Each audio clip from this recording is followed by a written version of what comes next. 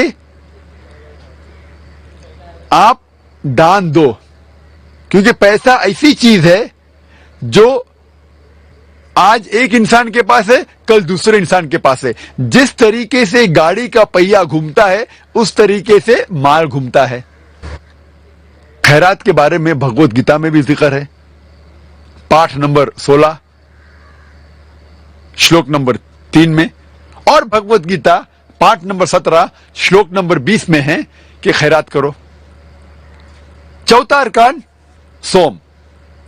ہر بالغ مسلمان کو جس کی صحت اچھی ہے اسے روزہ رکھنا چاہیے، کھانا اور پینا سے پرہیز کرنا چاہیے فجر سے لے کے مغرب تک اور پورے رمضان کے مہینے تک. اور قرآن میں ذکر آتا ہے سورہ بقرہ میں سورہ نمبر 2 آیت نمبر 183 میں 183 میں fasting has been prescribed to you as it was prescribed to those who came before you so that you may learn self restraint. روزہ آپ پر فرض قرار دیا ہے جس طریقے سے پہلے لوگوں پر فرض قرار دیا گیا تھا تاکہ آپ لوگ پرہیزگار بنو. روزہ اسی لیے قرار دیا گیا ہے فرض تاکہ لوگ پرہیزگار بنے. آج کے سائیکولوجسٹ کہتے ہیں کہ if you can control your hunger, you can control almost all your desire. اگر آپ بھوک پہ قابو پا سکتے ہیں تو آپ اپنے سارے خواہشوں پر قابو پا سکتے ہیں. روزے رکھنے کے کئی فائدے ہیں. اگر آپ صحیح طریقے سے روزہ رکھیں جس طریقے سے اسلام میں ذکر آتا ہے پورے مہینے تک، ایک قمری مہینے تک، تو سائنس آج کہتی ہے آپ کا انٹسٹینل ایبزارپشن بڑھتا ہے، آپ کا کولیسٹرول لیول کم ہوتا ہے، اور روزے میں رمضان کے مہینے میں کئی غلط عادتیں آپ کے دور ہو جاتی ہے. اگر آپ سگریٹ پینا چھوڑ سکتے ہیں فجر سے لے کے مغرب تک، پھر انشاءاللہ پیدائش سے موت تک کے اب سگریٹ پینے کی ضرورت نہیں آپ کو. اگر آپ شراب سے پرہیز کر سکتے ہیں فجر سے لے کے مغرب تک، تو شراب کو آپ کو چھونے کی ضرورت ہی نہیں پیدائش سے موت تک کے. روزے کا ذکر ہندو دھرم کی کتابوں میں بھی ہے، لیکن ہندو دھرم میں کئی قسم کے روزے ہیں. ایک قسم جس کا ذکر آتا ہے منوسمرتی میں پاٹھ نمبر 6 شلوکا نمبر 24 میں لکھا ہے آپ روزہ رکھو ایک مہینے تک. باقی کئی قسم کے روزے موجود ہے ہندو دھرم کی کتابوں میں. جب آپ پڑھتے منوسمرتی اس میں ذکر آتا ہے روزے کا پاٹھ نمبر 4 اور شلوک نمبر 222 میں، اور پاٹھ نمبر 11 شلوک نمبر 204 میں بھی. پانچواں رکن اسلام کا پانچواں رکن ہے حج. ہر بالغ مسلمان کو جو حیثیت رکھتا ہے مالی اور صحتی، اسے کم از کم زندگی میں ایک بار حج کرنا چاہیے، جس کے معنی اسے مکہ جانا چاہیے حج کے مہینے میں. اور حج ایک سب سے اچھا ایگزامپل ہے عالمی بھائی چارے کا، best example of international brotherhood, universal brotherhood. تقریباً 25 لاکھ لوگ آتے ہیں مختلف ممالک سے، امریکہ سے، انگلینڈ سے، انڈیا سے، پاکستان سے، انڈونیشیا سے، ملیشیا سے، اور مرد پہنے ہوتے 2 سفید کپڑے بنا سلائے ہوئے. آپ یہ نہیں پہچان سکتے آپ کے پاس جو کھڑا ہے وہ راجہ ہے یا فقیر ہے. سب سے بہترین ایگزامپل ہے یونیورسل بردرہڈ کا، عالمی بھائی چارے کا. اور قرآن مجید میں لکھا ہے سورہ حجرات میں سورہ نمبر 49 آیت نمبر 13 میں یا ایھا الناس انا خلقناکم من ذکر و انثی وجعلناکم شعوبا وقبائل لتعارفوا ان اکرمکم عند اللہ اتقاکم ان اللہ علیم خبیر. اے انسانوں، ہم نے تمہیں بنایا ہے ایک جوڑے سے، مرد اور عورت کے، اور ہم نے آپ کو قبیلے اور برادری میں بانٹا ہے تاکہ آپ ایک دوسرے کو پہچان سکو، نہ آپ ایک دوسرے سے نفرت کرے، اور آپ میں سے سب سے اچھا انسان وہ ہے جو تقوی رکھتا ہے۔ اللہ تعالیٰ کے نزدیک ایک انسان دوسرے انسان سے اونچا نہیں ہوتا ہے جات پات کی بنیاد پہ، مال کی بنیاد پہ، عمر کی بنیاد پر، جنس کی بنیاد پر، چاہے وہ امیر ہو یا غریب ہو، راجا یا فقیر، سفید یا کالا، پیلا یا گھیوا۔ اللہ تعالیٰ کے نزدیک ایک انسان دوسرے انسان سے اونچا ہو سکتا ہے صرف تقوی کی بنیاد پہ، صرف نیکی کی بنیاد پہ۔ اور ہندو دھرم کی کتابوں میں بھی کئی طرح کے تیرتھ ہے، پلگرمیج ہے، تیرتھ یاترا ہے۔ ایک ذکر ہے رگ وید میں، کتاب نمبر 3، پاٹ نمبر 29 میں، منترا نمبر 4 میں، جس میں لکھا ہے کہ الیس پد پہ جاؤ جو نبھا پرتھوی میں ہے۔ الیس پد کی معنی سنسکرت میں ہے الے مطلب خدا، سپد مطلب جگہ، خدا کی جگہ۔ اور جب ڈکشنری میں دیکھیں گے لکھا ہے الیس پد مطلب ایک تیرتھ یاترا کی جگہ، خدا کی جگہ، اور لکھا ہے یہ جگہ، یہ الیس پد ہے نبھا پرتھوی میں۔ نبھا پرتھوی کی معنی سینٹر آف دی ارتھ، زمین کے بیچ، اس پرتھوی کے بیچ۔ اور ہم جانتے ہیں مکہ پرتھوی کے بیچ میں، مکہ از ان دا سینٹر آف دی ورلڈ۔ اور یہ الیس پد جو خدا کی جگہ کا ذکر ہے، ہمیں پتا لگتا ہے یہ مکہ کے بارے میں کہہ رہے ہیں۔ اور جب آگے پڑھتے ہیں رگ وید کتاب نمبر 3 میں، پاٹ نمبر 29، منترا نمبر 11 میں، ہمیں یقین ہوتا ہے کہ یہ مکہ ہے۔ کیوں؟ اس میں ذکر آتا ہے نرشنسا کا، جو میں تقریر میں کہا نرشنسا، وہ آدمی جو پرشنسا کے لائق ہے، تعریف کے لائق ہے، جس کے معنی محمد صلی اللہ علیہ وسلم۔ تو جب الیس پد آیا، نبھا پرتھوی آئے، محمد صلی اللہ علیہ وسلم آئے، تو کوئی شک نہیں باقی رہتا ہے کہ یہ جگہ جس کا ذکر ہے وید میں وہ ہے مکہ کے بارے میں۔ یہ مختصراً سا تھا اسلام کے ارکان اور ہندو دھرم کے بیچ میں یکسانیت۔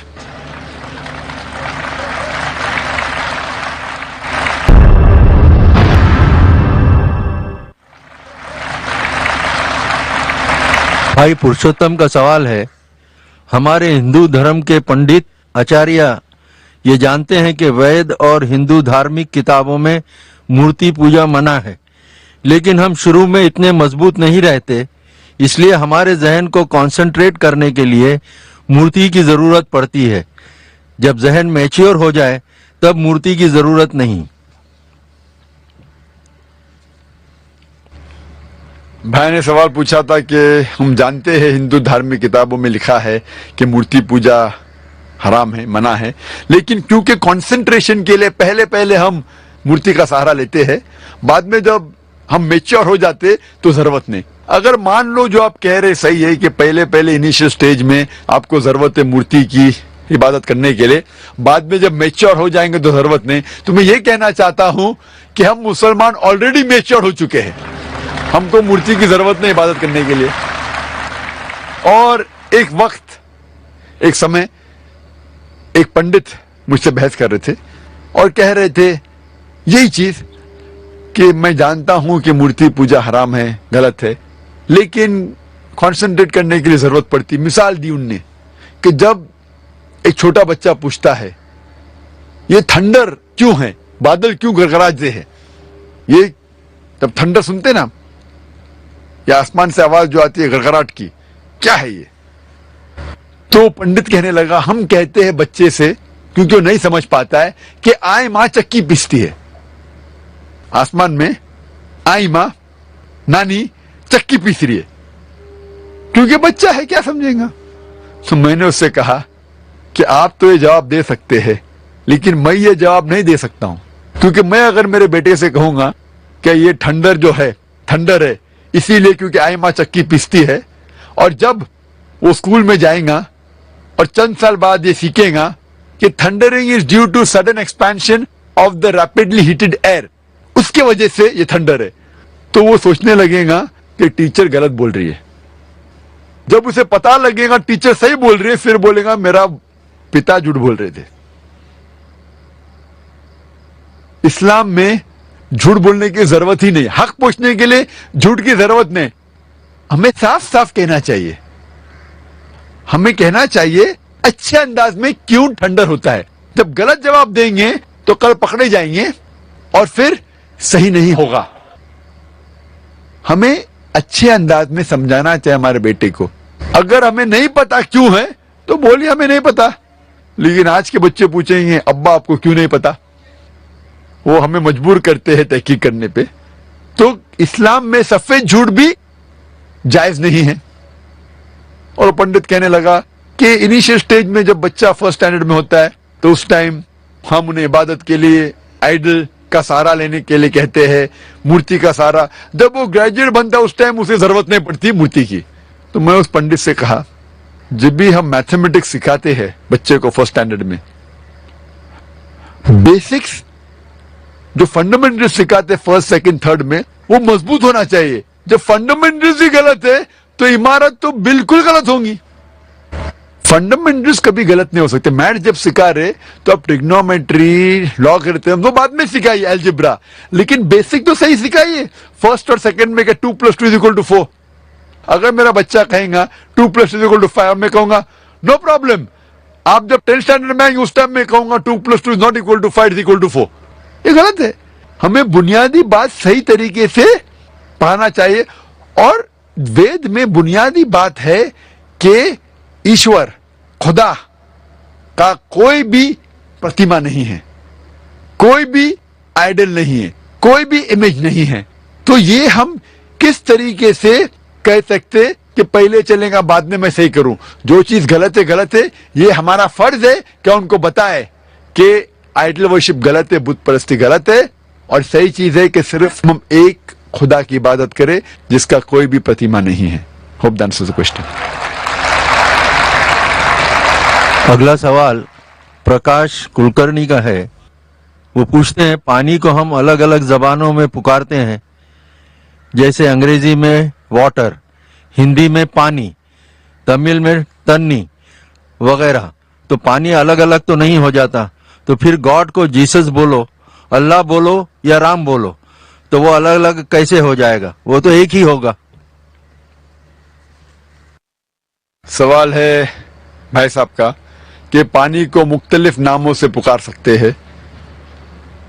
پانی کہو ہندی میں, یا واٹر کہو انگلش میں, یا تنی تامل میں, وہ سیم ہے, کچھ فرق پڑتا نہیں. اسی طریقے سے بھگوان کو آپ خدا کو گاڈ کہو یا جیزس کہو یا اللہ کہو یا رام کہو, ایک ہی ہے. اس سوال پہ جب غور کیا جائے تو میں مانتا ہوں کہ مختلف زبانوں میں الگ الگ دیگر نام ہوتے ہیں ایک وہی چیز کے لیے. ایک چیز کے لیے مختلف زبانوں میں مختلف نام ہوتے. مثال کے طور پہ پانی کہتے ہندی میں, انگلش میں ہم کہیں گے واٹر, اور گجراتی میں کہیں گے جل, تامل میں کہیں گے تنی, عربک میں کہیں گے موئے. لیکن شرط یہ کہ پانی کو ہی کہہ سکتے واٹر یا تنی یا موئے. جو پانی نہیں اس کو اگر کہیں گے واٹر یا جل یا تنی تو غلط ہو جائے گا. مثال کے طور پہ ایک میرا دوست مجھ سے کہتا ہے کہ میں ڈاکٹر نے کہا کہ روز صبح میں 1 گلاس پانی پیو, لیکن جب میں پانی پیتا ہوں, کوشش کرتا ہوں, تو الٹی آتی ہے. تو میں نے پوچھا کیوں آتی ہے؟ تو اس نے کہا نہیں, وہ پانی میں بدبو آتی ہے, اس پانی کا رنگ پیلا ہے. پھر سمجھ میں آتا ہے ہاں یہ پانی نے کچھ اور چیز پی رہا ہے. پانی کہہ رہا ہے لیکن پی رہا ہے کچھ اور, پی رہا ہے کچھ اور, کہہ رہا ہے پانی. میں لفظ میں کہنا چاہتا ہوں وہ پانی جس کو کہہ رہا ہے وہ پانی ہی نہیں, وہ پیشاب ہے. تو پانی کو تنی کو واٹر کو چلے گا, لیکن غلط چیز کو اگر آپ پانی کہیں گے تو وہ صحیح نہیں. لوگ کہیں گے یہ کیسی مثال ہے, کون آدمی پیشاب کو پانی کہہ سکتا ہے؟ میں جانتا ہوں کہ عام کوئی بھی انٹیلیجنٹ آدمی, جو بھی آدمی کو بدھی ہے, وہ کبھی بھی غلط فہمی میں پیشاب کو پانی نہیں کہیں گا. اسی طریقے سے وید میں قرآن میں صاف طریقے سے لکھا ہے کہ ایشور کی مورتی نہیں ہے, ایشور کی پتیما نہیں ہے, بت پرستی مت کرو. پھر بھی ہم جانتے ہیں کہ سینکڑوں ہزاروں کروڑوں لوگ مورتی پوجا کرتے, انٹیلیجنٹ ہے, ڈاکٹرز انجینئر ہے, پھر بھی کرتے. اگر ہمیں کوئی چیز مختلف نام سے بلائی جا سکتی, مثال کے طور پہ سونا, ہندی میں ہم کہتے ہیں سونا, انگریزی میں کہتے ہیں گولڈ, عربی میں کہتے ہیں ذہب. لیکن جب آپ سونا خریدنے جاتے ہیں, وہ آدمی سونا کہتا ہے تو آپ تھوڑی لے لیتے, آپ پہلے پرکھتے ہیں کہ وہ سونا ہے کہ نہیں. اگر کوئی آدمی بولا کہ یہ سونا ہے تو کیا پیسے دے کے لے لیتے؟ آپ پرکھتے ہیں ود اے ٹچ سٹون, اور وہ جوہری آپ کو ثابت کرتا ہے کہ یہ سونا ہے, اور وہ گھستا ہے اور پھر کہتا ہے کہ یہ سونا ہو سکتا ہے کہ 24 کیرٹ گولڈ ہے, یا 22 کیرٹ گولڈ ہے, یا 20 کیرٹ ہے, یا 18 کیرٹ ہے, یا ہو سکتا ہے کہ وہ سونا ہی نہیں ہے, کیونکہ ہر چیز جو چمکتی ہے وہ سونا نہیں ہوتی. Everything that glitters is not gold. تو اسی لیے جس چیز کو آپ خدا کہتے ہیں, کوئی بھی نام سے بلاؤ, اللہ تعالیٰ فرماتے سورہ اسراء میں سورہ نمبر 17 آیت نمبر 110 میں, قُلِ اللہ عبد الرحمن ایما تدعو فلہ الاسماء الحسنی. آپ پکارو اللہ سے اور رحمان سے, کوئی بھی نام سے پکارو, لیکن اللہ کے سب سے بہترین سب سے خوبصورت نام ہے. لیکن آپ پہلا یہ جانچ لو کہ وہ خدا اصل خدا ہے کہ نہیں.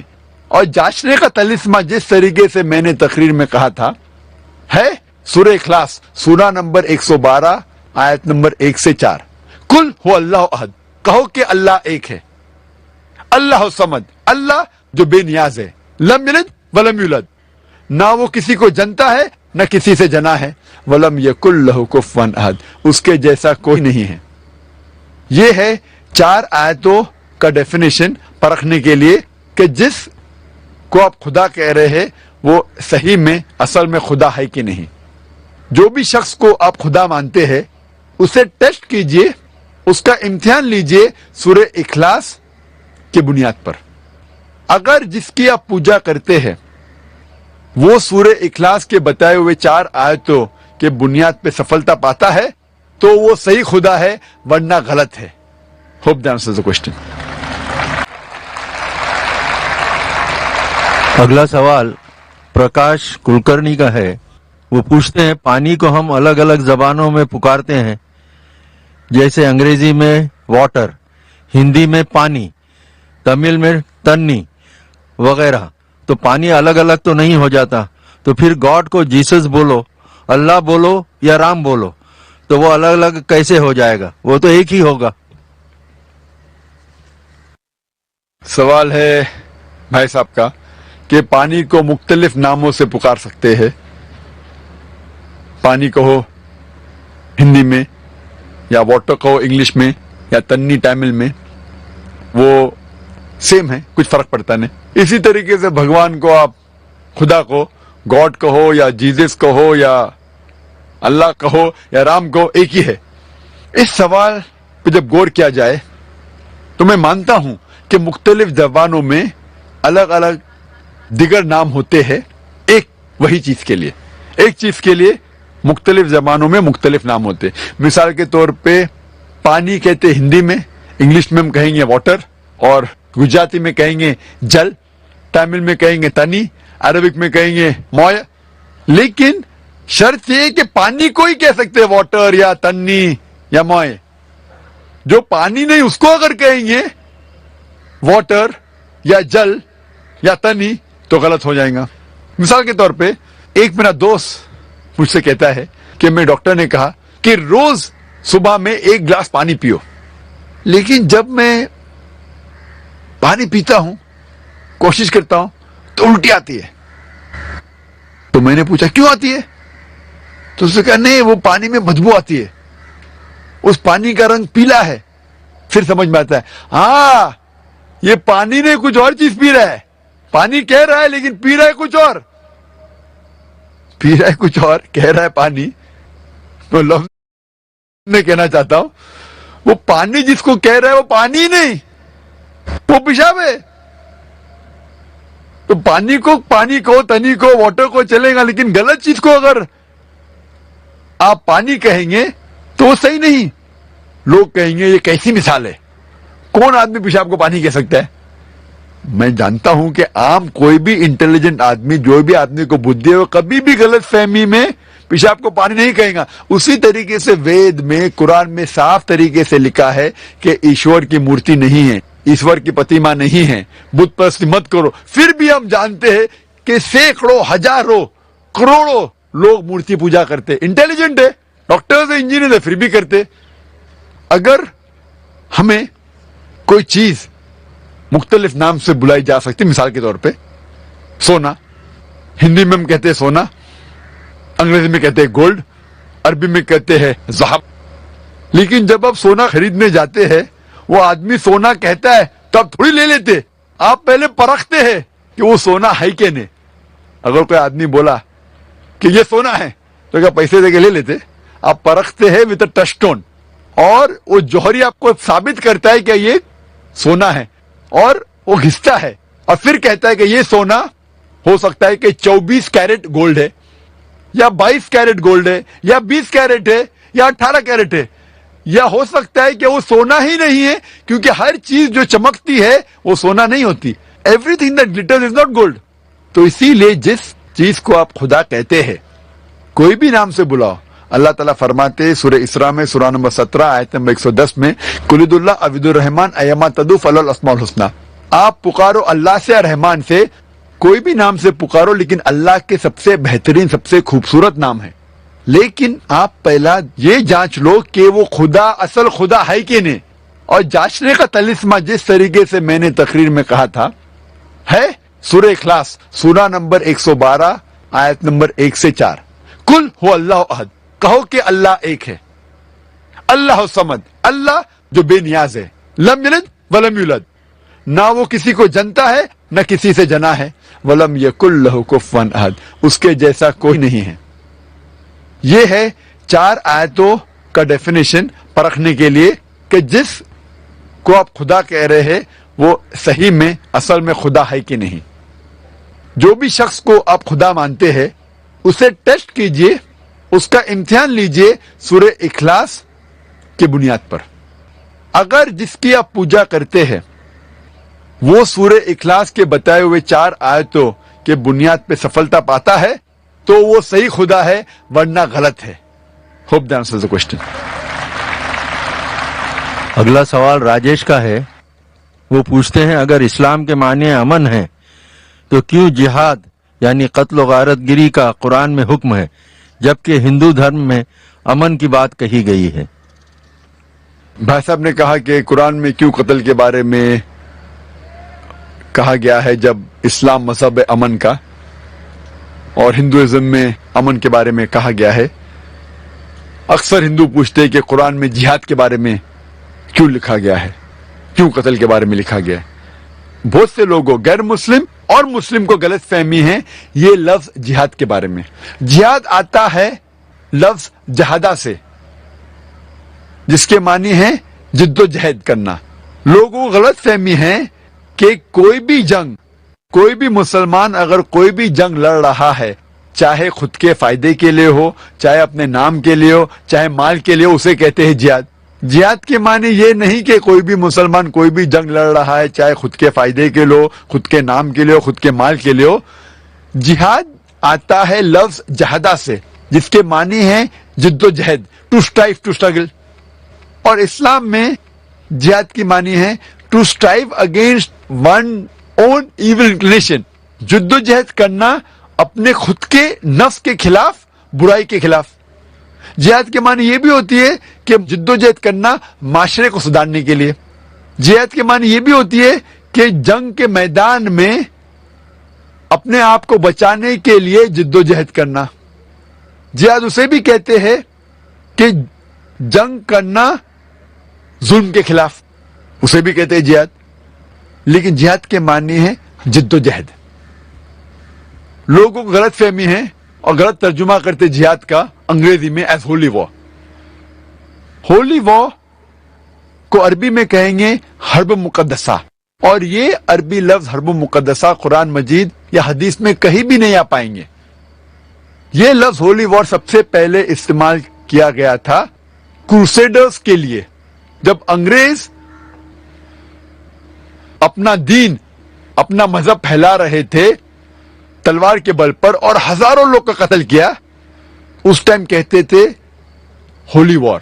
آج کی تاریخ میں یہ لفظ استعمال ہو رہا ہے مسلمان کے لیے جو بالکل غلط ہے. اور جب ہم پڑھتے ہیں دیگر مذاہب کی کتابوں کے بارے میں, لوگ غلط حوالہ دیتے ہیں قرآن مجید کا اور لوگوں کو غلط فہمی میں ڈال دیتے.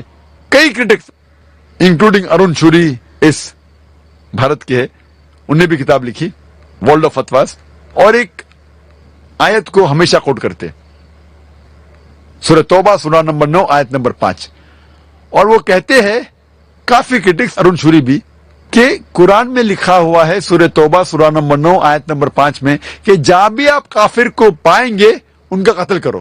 اور ان کا کہنا ہے بریکٹ میں وہ کہتے ایز دو ہندو لوگ, جہاں بھی آپ کافر کو پائیں گے جہاں بھی ہندو کو پائیں گے آپ قتل کرو. قرآن میں لکھا ہے. جب آپ قرآن شریف کھولتے ہیں اور پڑھتے ہیں سورہ توبہ سورہ نمبر 9 آیت نمبر 5, اس میں لکھا ہوا ہے جہاں بھی آپ کافر کو پائیں گے ان کا قتل کرو, لکھا ہے. لیکن وہ آؤٹ آف کانٹیکس ہے. کانٹیکس کے لیے ہمیں جانا چاہیے ورس نمبر 1 آنورڈ سے. سورہ توبہ سورہ نمبر 9 میں آیت نمبر 1 سے ہم پڑھتے, اس میں پتہ لگتا ہے کیا ایک معاہدہ تھا, ایک پیس ٹریٹی تھی مسلمان اور مکہ کے مشرکوں کے بیچ, اور یہ پیس ٹریٹی ایک طرفہ مکہ کے مشرکوں نے توڑا تھا. اللہ تعالیٰ فرماتے آیت نمبر 5 میں اگر آپ اپنے آپ کو نہیں سدھاریں گے 4 مہینے میں تو اعلان جنگ. اور جنگ کی حالت میں اللہ تعالیٰ فرماتے ہیں مسلمانوں سے جب آپ کے دشمن آئیں گے, جو لوگ حق کو چھٹلاتے ہیں, کافر لوگ آئیں گے تو آپ ڈرو مت, ان سے لڑو, ان کا قتل کرو. یہ آیت میدان جنگ کے بارے میں ہے. آج کی تاریخ میں کوئی بھی آرمی جنرل اپنے سپاہی کی ہمت افزائی کے لیے کہیں گا کہ لڑو, دشمن کا قتل کرو. وہ نہیں کہیں گا کہ بھاگ جاؤ, وہ یہ نہیں کہیں گا کہ جھگڑا مت کرو, قتل مت کرو اور مر جاؤ. یہ ہے out of context. In context میں اللہ تعالیٰ مسلمانوں سے کہہ رہے میدان جنگ میں کہ ڈرو مت, جھگڑا کرو. اور ارون شوری اپنی کتاب ورلڈ آف فتوا میں آیت نمبر 5 سے جم مارتا ہے آیت نمبر 7 پر. کیوں؟ آیت نمبر 6 میں اس کے بیماری کا جواب ہے. آیت نمبر 6 میں اللہ تعالیٰ فرماتے اس کے بعد لیکن اگر کافر, اگر مشرک امن چاہتا ہے اسے دے دو, امن چاہتا ہے تو اسے اللہ کا کلام سننے دو اور حفاظت کے ساتھ ایک محفوظ جگہ تک پہنچاؤ. اللہ تعالیٰ یہ نہیں کہتے کہ اسے جانے دو, لیکن اگر وہ کافر امن چاہتا ہے تو اس کو حفاظت کے ساتھ ایک محفوظ جگہ پر لے جاؤ. آج کی تاریخ میں سب سے دیالو آرمی جنرل یہ کہیں گا کہ دشمن کو جانے دو, کوئی بھی یہ نہیں کہیں گا دشمن کو حفاظت کے ساتھ محفوظ جگہ پر چھوڑاؤ. لیکن قرآن مجید نے لکھا ہے جب بھی آیت آتی ہے قرآن مجید میں قتل کے بارے میں یا اس ٹائپ کے جہاد کے بارے میں, قتال کے بارے میں, فوراً اگلی آیت میں اکثر آتا ہے امن سب سے بہتر ہے. سورہ انفال میں پڑھو سورہ نمبر 8 آیت نمبر 60 میں لکھا ہے کہ تیار ہو جاؤ, کافر کے خلاف جھگڑا کرو. اس کے بعد آتا ہے اگر امن چاہتے ہو بہتر ہے. تو یہ کرٹکس آؤٹ آف کانٹیکس کوٹ کرتے اور لوگ کو بہکاتے ہیں. میرا طریقہ ہے جس طریقے سے قرآن مجید میں اللہ تعالیٰ فرماتے تعالوا الی کلمۃ سواء بیننا وبینکم, آؤ ہم اس بات کی طرف جو آپ اور ہم میں یکساں ہے. میں ہندوؤں سے کہتا ہوں کہ آپ جب مہابھارت پڑھیں گے, مہابھارت میں کئی منترز ہے جھگڑنے کے بارے میں, لڑنے کے بارے میں, قتال کے بارے میں, قتل کے بارے میں. اور اگر ہم تحقیق کریں گے تو قرآن سے کئی گنا زیادہ مہابھارت میں ہے قتل کے بارے میں. تو ہندو مجھ سے کہتا ہے لیکن ذاکر صاحب قتل کے بارے میں یہ جو شلوکاز ہے, منترز ہے مہابھارت میں, وہ حق اور باطل کے درمیان ہے, قرآن میں بھی وہ ہے. تو ہندو بھائی مجھ سے کہتا ہے تو مجھے قرآن سے کوئی اعتراض نہیں, کیونکہ وہ مہابھارت کے بارے میں جانتا ہے. تو حوالہ دیتے تو قرآن بھی قبول کرتا ہے. ایسے جنگ سے مجھے کوئی شکایت نہیں. اور جب بھگوت گیتا پڑھتے ہیں, بھگوت گیتا ایک نصیحت ہے شری کرشن دے رہے ارجن کو. ارجن کہتا ہے بھگوت گیتا میں پارٹ نمبر 1 شلوکا نمبر 43 to 46 میں ارجن اپنے سارے ہتھیار زمین پہ رکھ دیتا ہے اور کہتا ہے میں نہتا مرنا پسند کروں گا بنسبت میرے رشتہ دار سے جھگڑا کرنا، لڑنا۔ ہم جانتے ہیں مہابھارت ایک لڑائی کے بارے میں ہے کورو اور پانڈو کے بیچ، اور جنگ کے میدان میں ارجن اپنے ہتھیار رکھ دیتا ہے اور کہتا ہے میں نہتا مرنا پسند کروں گا بنسبت اپنے رشتہ داروں سے جھگڑا کروں، لڑوں۔ فوراً بعد بھگوت گیتا پارٹ نمبر 2 شلوک نمبر 2 اور 3 میں شری کرشن کہتے ہیں اے ارجن، ایسے غلط خیالات کیسے آئے تجھ میں؟ اس سے سورگ سے دور جائیں گے، نرک میں جائیں گے۔ How could such impure thought come in your mind? It will take you away from the planet of heaven. How could you be so important?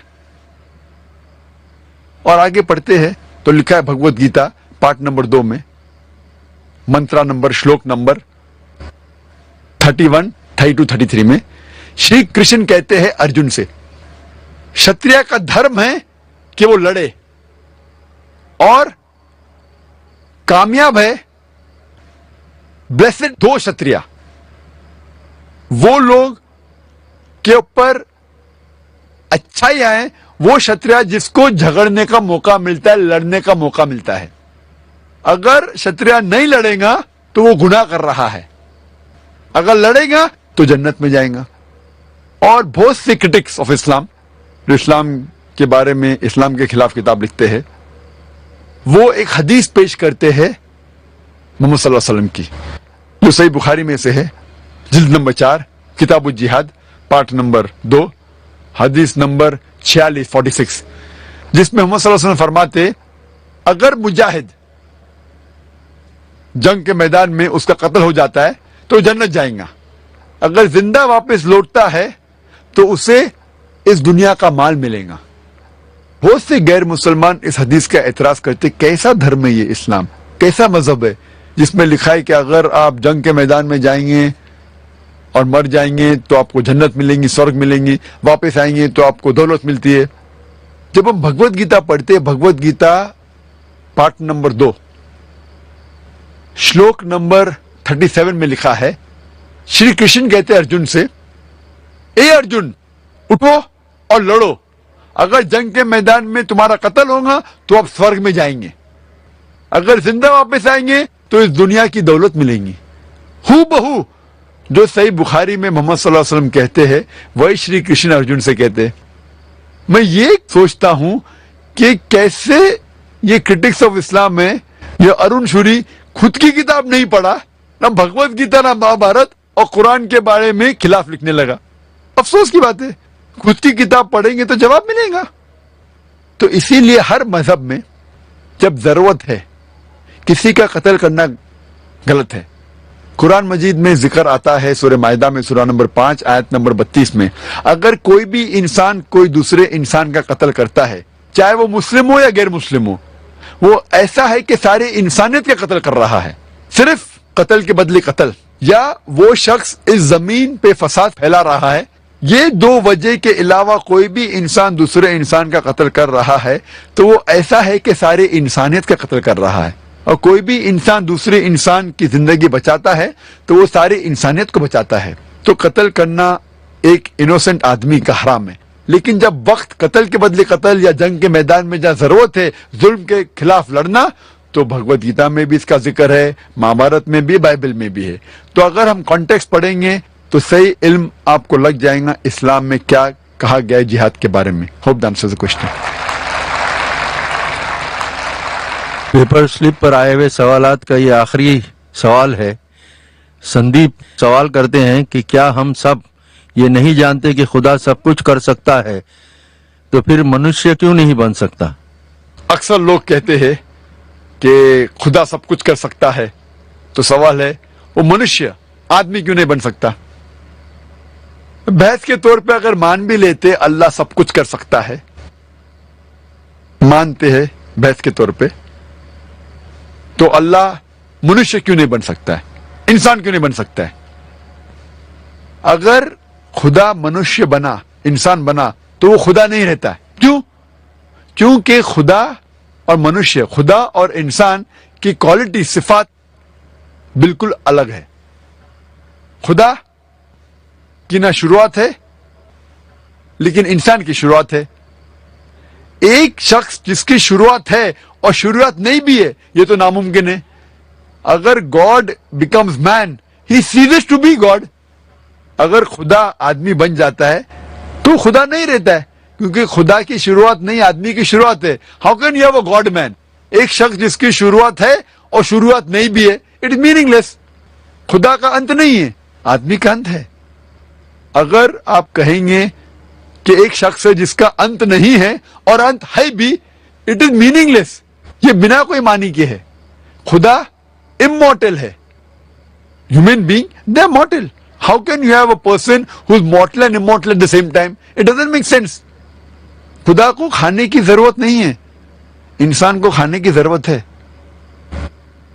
اللہ تعالیٰ فرماتے ہیں قرآن شریف میں سورہ انعام میں سورہ نمبر 6 آیت نمبر 14 میں، خدا کو کھانے کی ضرورت نہیں لیکن دوسروں کو کھلاتا ہے. اللہ does not require to be fed, but he feeds everyone else.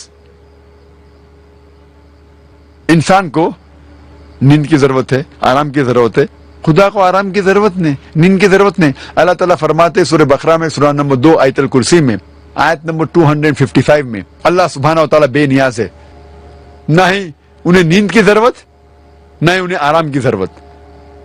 وہ مالک ہے ساری دنیا کا، سارے آسمان کا، سارے آسمان اور دنیا کا خالق ہے.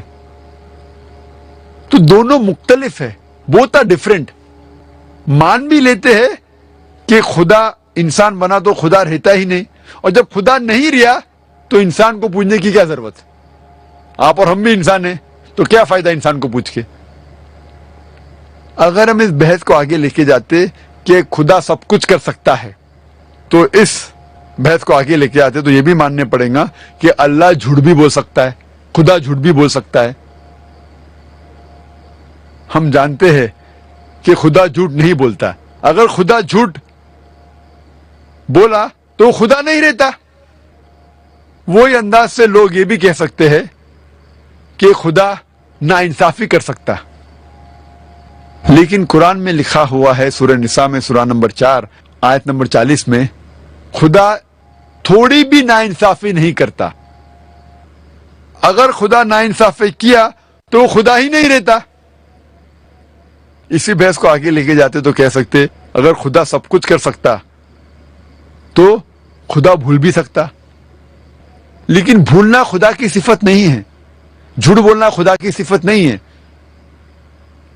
قرآن میں لکھا ہے سورہ طہ میں سورہ نمبر 20 آیت نمبر 52 میں، خدا نہیں بھولتا.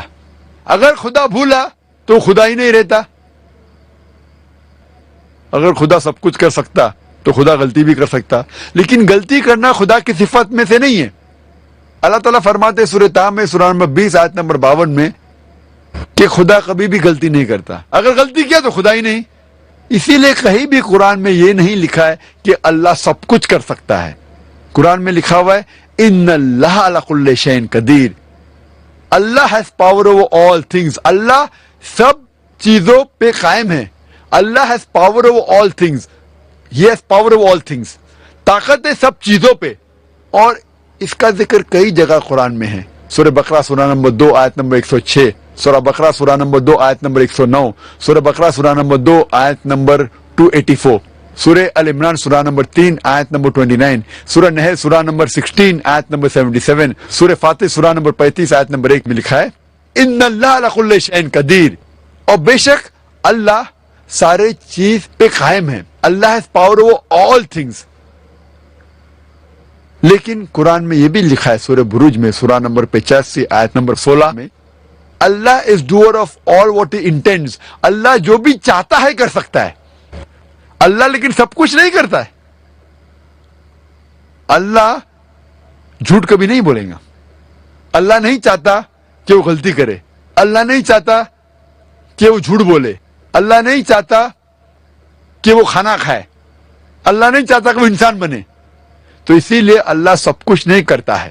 اللہ اچھی چیزیں صرف کرتا ہے.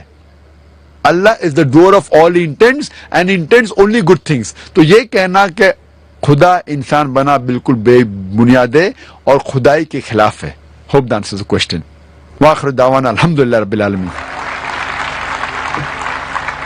جزاک اللہ ڈاکٹر صاحب. یہ سوالات کے سلسلہ اب ختم ہوتا ہے.